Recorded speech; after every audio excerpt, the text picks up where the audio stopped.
రూపాయలు ఆ పథకం ఈ పథకం కింద 100 రూపాయలు జేబులో పెట్టి 200 పెట్టి సాయంత్రానికి ఆ వ్యక్తిని ఆ కుటుంబం నుంచి 500 రూపాయలు సారాకు పట్టుకెళ్ళిపోతూ ఉన్నారే. ఆ డబ్బులు ఎక్కడికి వెళ్తున్నాయి? డిజిటల్ ట్రాన్సాక్షన్స్ కాదు, బ్యాంక్ ట్రాన్సాక్షన్లు కాదు, అన్ని క్యాష్ ట్రాన్సాక్షన్స్. ఇసుక కానీ మద్యం కానీ ఆ డబ్బులు ఎక్కడికి వెళ్తున్నాయి? మళ్ళీ మిమ్మల్ని కొనటానికే వాడుతున్నారు. మళ్ళీ మీ బతుకులు ఇలాగే ఉంటాయి.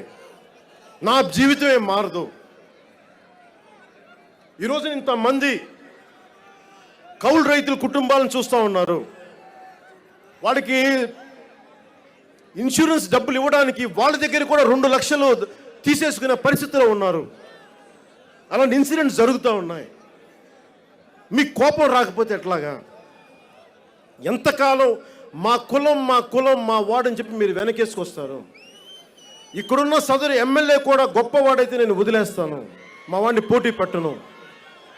కానీ సరిగ్గా పని చేయనప్పుడు ఆ వ్యక్తిని బాధ్యత నుంచి తప్పించాల్సిన అవసరం ఉంది. ఇవన్నీ మీరు దృష్టిలో పెట్టుకోండి. ఎందుకంటే చాలా మార్పు కోరుకుంటున్నాను నేను.